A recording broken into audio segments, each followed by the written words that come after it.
Hormat. Selamat pagi. Selamat pagi. Semangat pagi. Pagi luar biasa. Terima kasih, silakan duduk.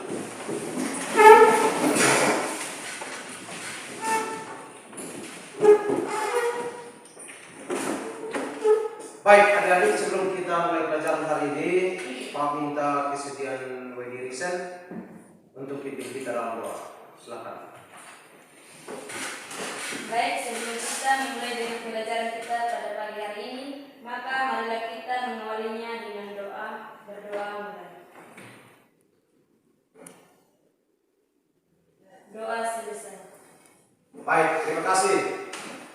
Sebelumnya Pak ingin cek apakah semua hadir? Hadir. Ada yang sakit? Tidak ada. Semua sehat ya? Ya. Kita sudah siap untuk pelajaran hari ini? Sudah. Bagaimana kelas sudah bersih? Sudah. Ya. Coba Anda perhatikan di sekitar tempat duduk Anda, di bawah kursi, di dalam laci, kalau misalnya ada kertas bisa diambil dan ditaruh di tempat sampah. Silakan. Sudah bersih kok? Sudah. Terima kasih. Coba Anda berdiri semuanya. Dipastikan semuanya baju di dalam ya? Iya. Baju. Baik, terima kasih. Silakan duduk kembali. Pak ingin tanya dulu, apakah sumber belajar yang sudah dibagikan sudah diakses? Link artikel yang Pak bagikan lewat link WhatsApp grup sudah diakses? Sudah. Sudah. Oke, baik, terima kasih. Kita menyanyikan satu lagu kebangsaan ya. Silakan semuanya bangkit berdiri.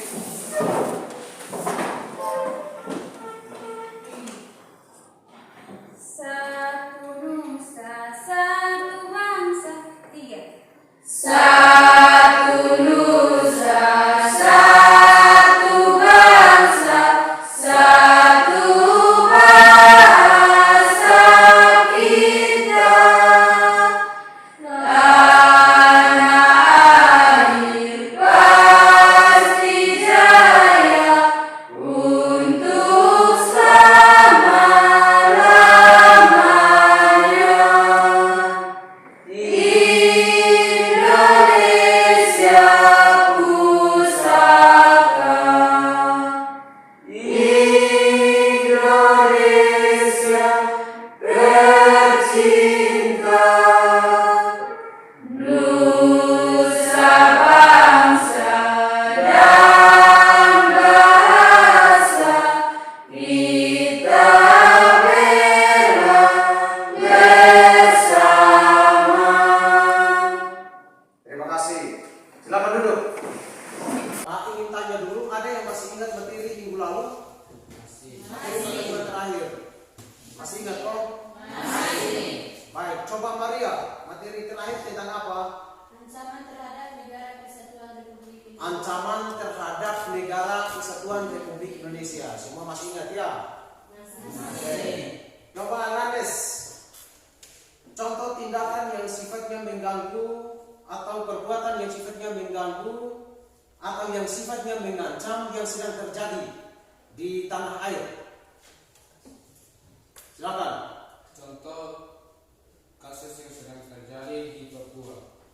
Contohnya kasus yang sedang terjadi di Papua. Ya, jadi kita tahu semua bahwa kejadian yang sedang terjadi di Papua adalah suatu peristiwa yang mengancam pertahanan, yang mengancam kedaulatan bangsa dan negara Indonesia. Ya. Nah, dengan demikian dalam materi kita hari ini kita belajar tentang faktor-faktor yang mendorong persatuan dan kesatuan bangsa dan juga faktor-faktor yang menghambat persatuan dan kesatuan bangsa. Ya. Adapun kompetensi dasar yang akan kita capai hari ini yaitu mengidentifikasi faktor pendorong dan penghambat persatuan dan kesatuan bangsa dalam negara kesatuan Republik Indonesia. Ya. Adapun tujuan pembelajaran kita yang pertama, setelah kita mengikuti pelajaran hari ini, kita diharapkan mampu mengidentifikasi dari berbagai sumber faktor pendorong dan penghambat persatuan dan kesatuan bangsa dalam negara kesatuan Republik Indonesia. Yang kedua, kita diharapkan mampu mendiskusikan berbagai faktor pendorong dan penghambat persatuan dan kesatuan bangsa dalam negara kesatuan Republik Indonesia. Yang ketiga, kita mampu menyelidiki faktor pendorong dan penghambat persatuan dan kesatuan bangsa dalam negara kesatuan Republik Indonesia. Dan yang keempat, kita mampu mengumpulkan data dari berbagai sumber tentang faktor pendorong dan penghambat persatuan dan kesatuan bangsa dalam negara kesatuan Republik Indonesia. Jadi itu tujuan pembelajaran yang harus kita capai hari ini. Adapun model pembelajaran yang kita gunakan hari ini dalam pembelajaran kita yaitu problem based learning atau pembelajaran berbasis dengan metode pembelajaran ceramah bervariasi, diskusi, penugasan dan juga debat aktif. Ya. Adapun teknik penilaian yang kita gunakan dalam pembelajaran kita hari ini yaitu yang pertama penilaian sikap berupa penilaian diri dan penilaian antar teman. Yang kedua penilaian pengetahuan yaitu soal evaluasi yang akan dikerjakan melalui Google Form. Yang ketiga penilaian keterampilan atau lembar penilaian presentasi. Baik adik-adik, sesuai dengan metode pembelajaran yang kita gunakan hari ini yaitu diskusi kelompok, maka kita duduk dalam berkelompok ya. Kita bentuk 4 kelompok dan dari keempat kelompok itu masing-masing kelompok terdiri atas 4 sampai dengan 5 orang. Silakan.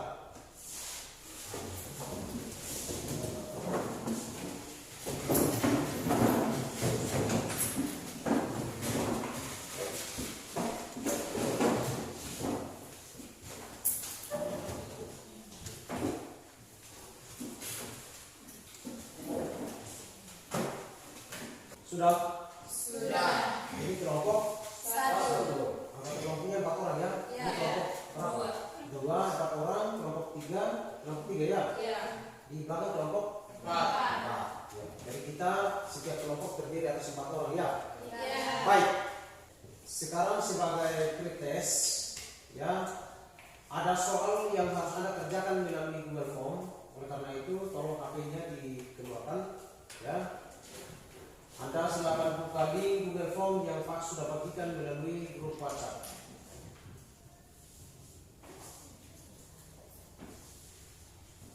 Ada sejumlah pertanyaan di situ, silakan Anda kerjakan sebagai pretest ya.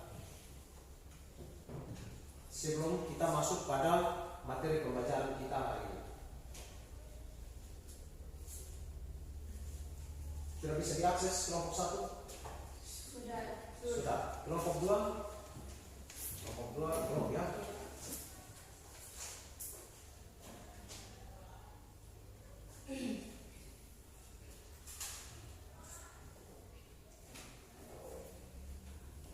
Sudah, kelompok 2 sudah. Kelompok 3 sudah?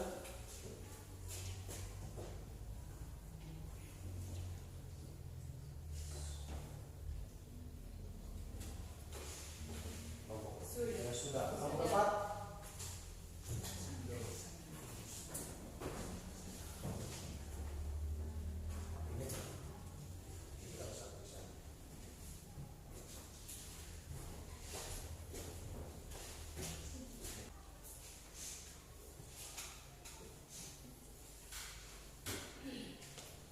Baik, semuanya sudah kok? Sudah. Kelompok 1 sudah? Sudah. Kelompok 2? Sudah. Kelompok 3? Sudah. Kelompok 4 sudah ya? Sudah. Oke, baik. Kita akan masuk pada materi pembelajaran kita hari ini yaitu tentang faktor pendorong dan faktor penghambat persatuan dan kesatuan bangsa Indonesia. Yang pertama, faktor pendorong persatuan bangsa. Faktor pendorong persatuan bangsa ada 3, yaitu yang pertama Sumpah Pemuda, yang kedua Pancasila, dan yang ketiga Semboyan Bhinneka Tunggal Ika. Jadi itu ada 3 faktor pendorong persatuan dan kesatuan bangsa. Yang pertama Sumpah Pemuda. Sumpah Pemuda ini diikrarkan oleh para pemuda-pemudi bangsa Indonesia pada tanggal 28 Oktober tahun 1928. Walaupun negara Indonesia Indonesia belum merdeka, tetapi sudah ada pernyataan, sudah ada ikrar janji dari para pemuda-pemudi bangsa Indonesia bahwa adanya rasa persatuan dan kesatuan yang diwujudkan lewat ikrar atau sumpah pemuda itu. Ya, kami putra putri Indonesia mengaku bertumpah darah yang satu tanah air Indonesia, mengaku berbangsa yang satu bangsa Indonesia, mengaku berbahasa yang satu bahasa Indonesia. Artinya ada sumpah yang diikrarkan oleh para pemuda-pemudi bangsa Indonesia tentang persatuan dan kesatuan bangsa. Yang kedua, Pancasila.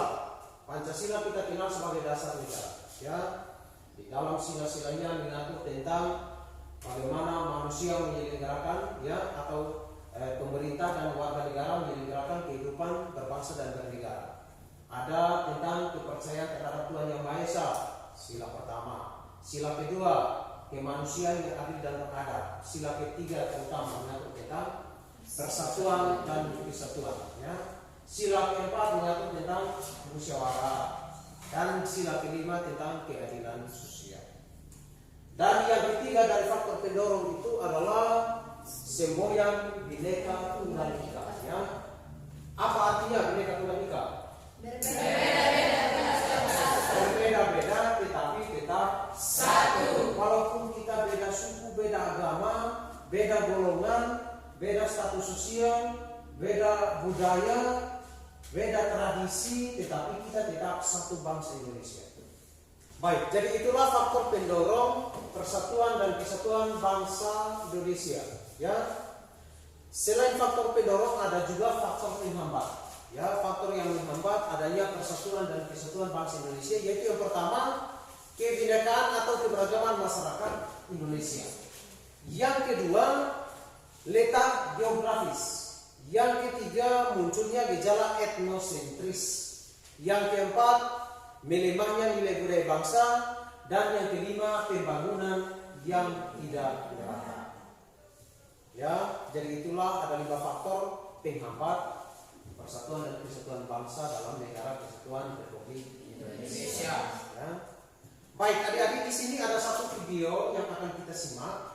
Ya, oleh karena itu, Pak harapkan Anda dalam berkelompok, ya, menyimak tayangan video ini secara baik, karena akan ada tugas yang Anda harus kerjakan berdasarkan materi yang sudah dijelaskan serta video yang sudah Anda simak. Ya.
Sudah ya?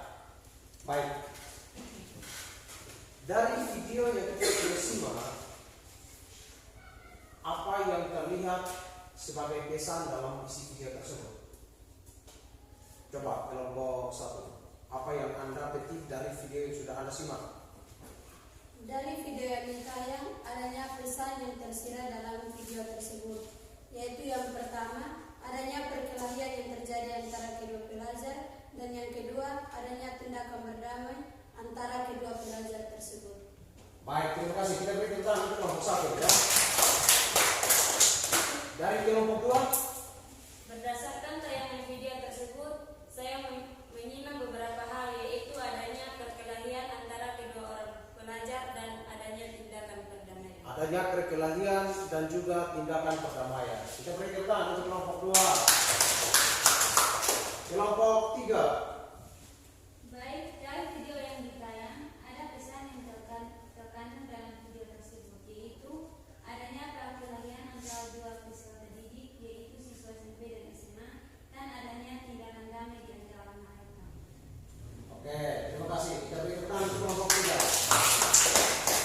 kelompok 4. Silakan.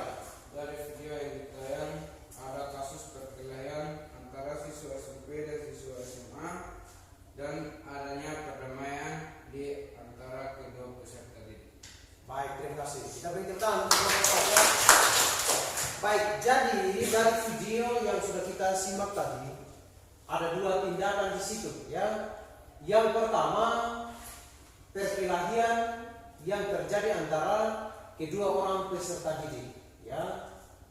Nah, kalau kita kaitkan dengan materi pembelajaran kita hari ini, maka itulah tindakan-tindakan yang masuk dalam kategori penghambat persatuan dan kesatuan ya. Sementara itu ada juga tindakan perdamaian. Setelah adanya perkelahian di antara kedua peserta didik tersebut, maka mereka kemudian didamaikan oleh seorang pemuda. Artinya persatuan dan kesatuan itu akan terwujud apabila kita selalu mewujud nyatakan tindakan berdamai dalam kehidupan kita sehari-hari. Baik, di sini ada LKPD yang akan kita bagikan kepada masing-masing kelompok ya. Di dalam LKPD ini ada permintaan atau tugas yang Anda harus kerjakan secara bersama-sama dalam kelompok. Ya. Silakan kelompok 1. Kelompok 2.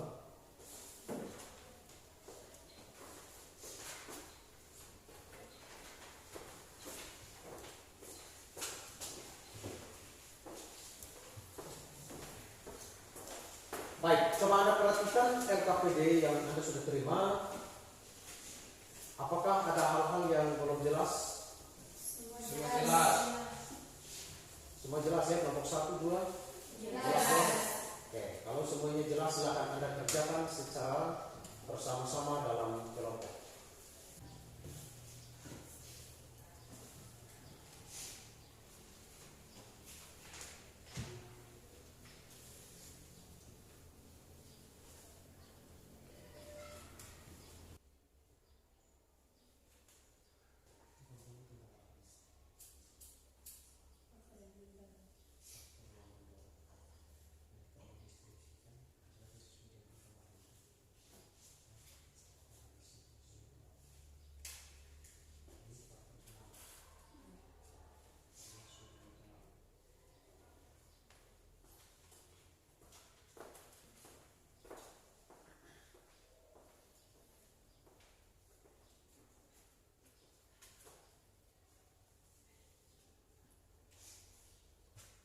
Bagaimana? Ada kesulitan dari kelompok 1? Tidak ada. Kelompok 2? Tidak ada. Kelompok 3, 4? Tidak ada ya. Silakan dilanjutkan.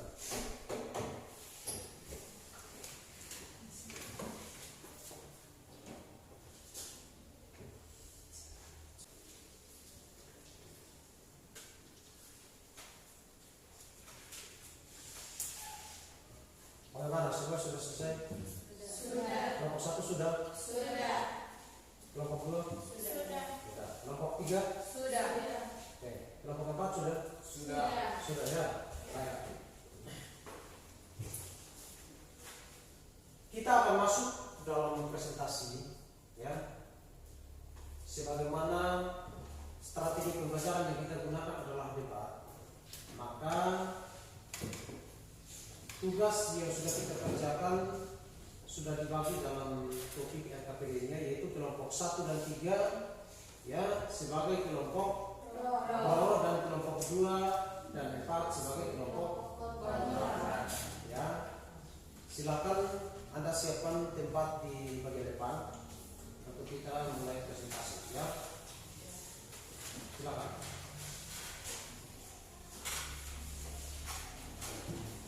Perwakilan kelompok 1 dan kelompok 3 sebagai kelompok pro di bagian kanan saya, sedangkan kelompok 2 dan 4 sebagai kelompok kontra di bagian kiri saya. Silakan. Kita punya waktu 15 menit untuk berdebat. Oleh karena itu 15 menit yang ada kita gunakan 5 menit pertama kepada kelompok pro untuk menyampaikan gagasan atau argumennya. Sampai itu dicatat, ada poin-poin yang harus ditanggapi oleh kelompok kontra dicatat. Setelah itu 5 menit kemudian kepada kelompok kontra untuk menyampaikan sanggahan. Pada saat kelompok kontra menyampaikan argumen berupa sanggahan, kelompok kontra silakan mencatat poin-poinnya untuk nanti dikasih tanggapan balik atau respon balik pernyataan menanggapi argumen yang disanggah oleh kelompok kontra. Jelas? Jelas.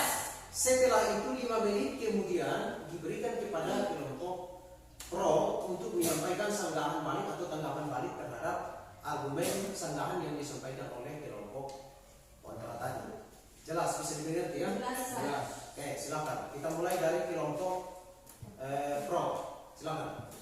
Baik, terima kasih atas waktu dan kesempatan yang kami peroleh dari Pak Guru serta teman-teman. Kami dari kelompok 1 dan kelompok 3 akan menyampaikan argumen kami mengenai faktor yang mendorong persatuan dan kesatuan bangsa Indonesia. Di sini kami berperan sebagai kelompok pro.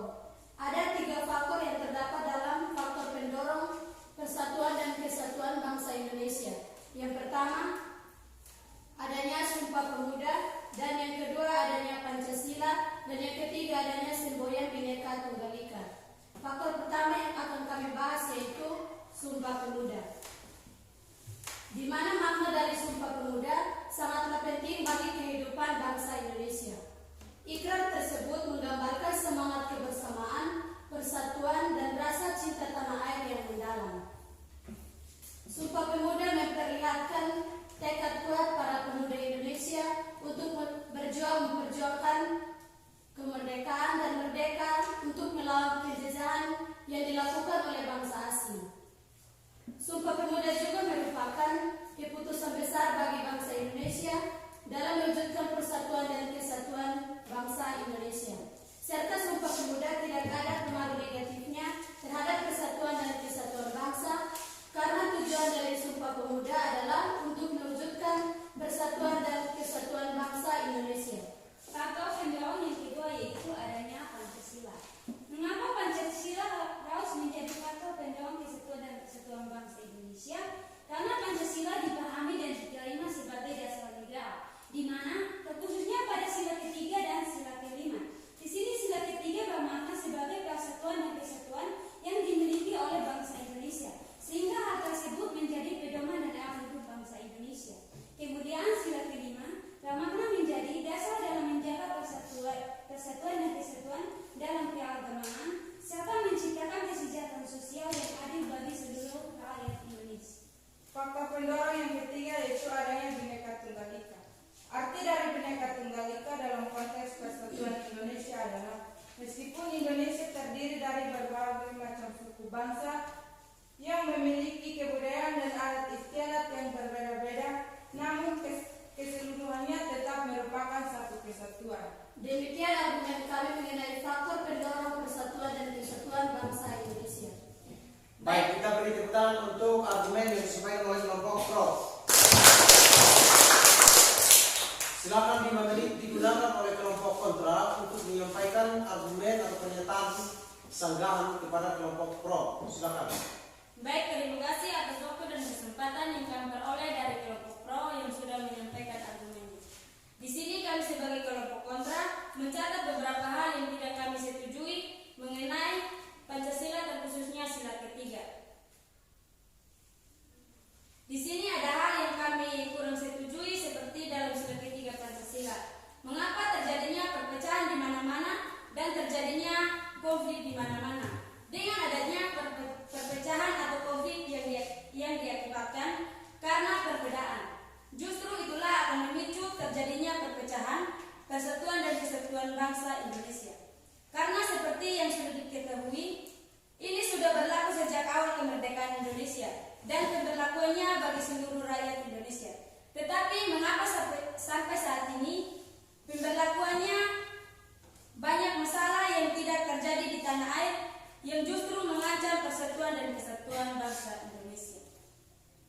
Dan di sini poin yang kedua mengenai Pancasila sila yang kelima yaitu sebagai contoh seperti bantuan pemerintah yang disalurkan kepada masyarakat, dan mengapa sampai sekarang ada keluarga tertentu dan ada masyarakat tertentu yang belum merasakan keadilan dengan pihak yang menerima menerima bantuan yang sama seperti yang lain. Baik, terima kasih untuk sanggahannya mengenai sila ketiga Pancasila. Tetapi menurut kami, bagaimana kita bisa bersatu kalau terjadi perpecahan dan terjadinya keinginan untuk menciptakan perpecahan? Tentunya persatuan dan kesatuan itu tidak akan pernah ada. Justru persatuan dan kesatuan itu akan ada apabila warga negara Indonesia atau rakyat Indonesia bersatu. Dengan cara apa? Dengan cara kita sebagai warga negara harus melakukan hal-hal yang sifatnya mendorong adanya persatuan, misalnya bergotong royong. Dan selebihnya, kita harus menghindar atau terhindar dari tindakan-tindakan yang sifatnya memicu terjadinya perpecahan, misalnya pemberontakan, permusuhan, dan konflik. Dan apabila ada masalah yang berkaitan dengan kehidupan kita sehari-hari, kita bisa melaporkannya kepada pihak yang berwajib. Baik, saya akan menambahkan poin-poin mengenai sanggahan khususnya sila ketiga. Memang seperti yang ada katakan tadi, seperti kita ketahui, memang adanya kelompok atau individu tertentu yang dengan keinginan yaitu hanya memicu terjadinya perpecahan. Maka justru dengan itulah mengakibatkan terjadinya konflik di mana-mana. Nah, konflik-konflik tersebut muncul karena adanya ketidaksadaran masyarakat Indonesia atau masyarakat Indonesia kurang menerapkan atau memahami nilai-nilai Pancasila, sehingga tugas kita sebagai warga negara Indonesia dan peserta didik, kita harus menampilkan sikap toleransi terhadap nilai-nilai Pancasila agar menciptakan persatuan dan kesatuan yang utuh. Sudah cukup ya? Baik. Silakan. Baik, dan berikutnya kami akan menanggapi sanggahan terkhususnya pada sila yang kelima. Seperti yang Anda katakan tadi, memang adanya masyarakat yang tidak pernah menerima bantuan sosial dari pihak pemerintah, tetapi seperti yang kita ketahui, pemerintahan sosial atau Kemensos RI menyatakan masih banyaknya warga yang tidak menerima bantuan sosial dari pemerintah pusat maupun daerah. Salah satunya disebabkan persoalan administrasi kependudukan yang bermasalah. Karena tempat tinggal mereka secara administrasi, wilayah belum ditetapkan sebagai tempat tinggal yang sah atau ilegal. Persoalan yang kedua yaitu para calon penerima bantuan tadi tinggal atau berdomisili tidak sesuai dengan identitas kartu tanda penduduk atau KTP. Umumnya daerah sudah memberikan KTP dan kartu keluarga, tapi tercatat mereka berdomisili tidak sesuai alamat atau tinggal di tempat lain. Jadi seharusnya kita sebagai warga negara Indonesia, kita perlu memiliki tempat tinggal yang sah, ilegal, dan juga memberikan identitas yang sesuai dengan domisili agar kita dikenal oleh pemerintah, sehingga pemerintah dengan mudah menyalurkan bantuan kepada kita. Dengan demikian, kita akan menciptakan keadilan sosial bagi bangsa kita. Demikian tanggapan kami, terima kasih. Baik, masih ada tanggapan balik? Ya. Oke, kita beri tepuk tangan untuk kedua kelompok presentasi kita ya. Silakan Anda kembali ke tempat dulu. Baik, kita akan masuk pada refleksi. Oleh karena itu, setiap kelompok akan diminta untuk menyampaikan refleksi atau pernyataan tentang materi pembelajaran yang kita bahas hari ini, terutama hasil kajian yang telah didiskusikan dalam kelompok ini. Baik itu kelompok 1, 2, 3 sampai kelompok 4. Sudah, Bang? Sudah. Nah, oke. Sekarang kita mulai dari kelompok 1. Silakan. Dari pembelajaran kita hari ini ada beberapa hal yang kami pahami, yaitu mengenai faktor pendorong dan faktor penghambat persatuan dan kesatuan bangsa Indonesia, di mana faktor pendorong meliputi 3 hal, yaitu yang pertama adanya Sumpah Pemuda, dan yang kedua adanya Pancasila, yang ketiga adanya semboyan Bhinneka Tunggal Ika. Terima kasih. Baik, terima kasih. Kita beri tepuk tangan untuk kelompok 1. Kita lanjutkan refleksi dari kelompok 2. Baik, terima kasih. Dari pelajaran kita pada pagi hari ini, kami dapat memahami beberapa hal mengenai faktor penghambat persatuan dan kesatuan bangsa Indonesia, yaitu yang pertama, kebinekaan atau keberagaman pada masyarakat, yang kedua, letak geografis, yang ketiga, munculnya gejala heterosentis, dan yang keempat, melemahnya nilai budaya bangsa, dan yang kelima, pembangunan yang tidak merata. Terima kasih. Baik, terima kasih. Kita beri tepuk tangan untuk kelompok 2.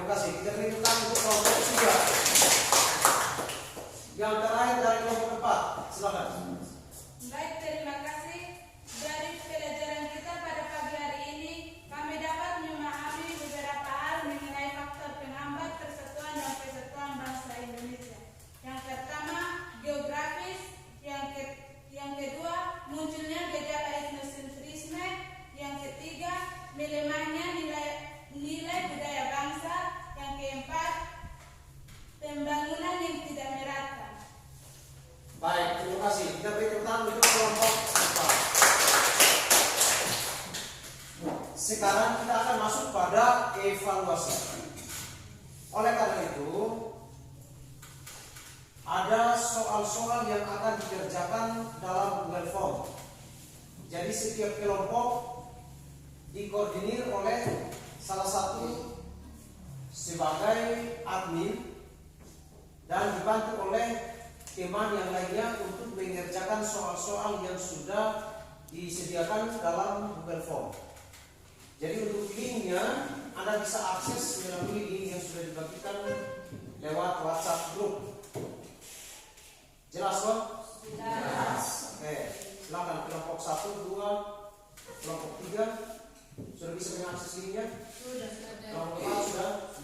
Silakan mengerjakan evaluasi.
Baik, semuanya sudah ya? Kelompok 1 sudah kirim? Sudah. Kelompok 2? Kelompok 3? Sudah. Kelompok 4? Sudah ya? Oke. Baik, untuk materi pelajaran kita hari ini tentang faktor pendorong dan faktor penghambat persatuan dan kesatuan bangsa Indonesia. Kita sudah tahu ada beberapa faktor pendorong dan ada juga beberapa faktor penghambat yang dapat menghambat terwujudnya rasa persatuan dan kesatuan bangsa dalam negara kesatuan Republik Indonesia. Oleh karena itu, sebagai peserta didik perlu kita merujuk nyatakan tindakan-tindakan yang sifatnya menumbuh kembangkan rasa persatuan dan kesatuan. Contoh, kita harus membudayakan sikap gotong royong, saling membantu, tolong menolong, bekerja sama, toleransi, saling menghargai di dalam kehidupan kita sehari-hari. Baik itu di lingkungan keluarga, di lingkungan sekolah, di lingkungan masyarakat, di lingkungan bangsa maupun negara. Di samping itu perlu kita menghindari tindakan-tindakan yang sifatnya mengancam persatuan dan kesatuan. Sebagai contoh misalnya konflik, ya, percecokan, perkelahian, permusuhan, itu harus kita hindari, ya, karena kita sudah tahu bahwa jika kita membiasakan tindakan itu dalam kehidupan kita sehari-hari, maka tentunya akan memicu terjadinya perpecah belahan, ya, memicu terjadinya konflik yang mengakibatkan permusuhan, ya, mengancam persatuan dan kesatuan dalam lingkungan keluarga, di lingkungan sekolah, lingkungan masyarakat, berbangsa dan bernegara. Sudah jelas? Bisa dimengerti ya? Ada yang mau ditanyakan? Tidak ada toh? Ya, oke, terima kasih. Baik, sebagai tugas yang harus dikerjakan atau diselesaikan, ya, setelah ini, ya, Anda mengembangkan hasil kajian yang sudah Anda deskripsikan dalam LKPD Anda tadi, lalu difoto dan dikirim melalui Google Form di link yang akan dikirim setelah ini. Baik, untuk materi pelajaran yang akan kita bahas pada pertemuan berikutnya, yaitu materi tentang perilaku yang menunjukkan sikap menjaga keutuhan negara kesatuan Republik Indonesia. Oleh karena itu, adik-adik bisa melakukan browsing, bisa mencari, mengakses berbagai artikel atau sumber belajar lain di internet yang ada keterkaitan dengan materi pelajaran tersebut. Sudah jelas? Sudah. Sekarang silakan Anda kembali ke tempat duduk semula. Baik, kegiatan pembelajaran kita hari ini cukup sampai di sini dan kita akan akhiri kegiatan kita hari ini dengan doa. Oleh karena itu, Pak minta kesediaan Nandes untuk pimpin kita dalam doa mengakhiri kegiatan pembelajaran kita hari ini. Silakan. Baik, sebelum kita mengakhiri pelajaran kita pada hari ini, maka mari kita berdoa menurut keyakinan kita masing-masing. Doa mulai.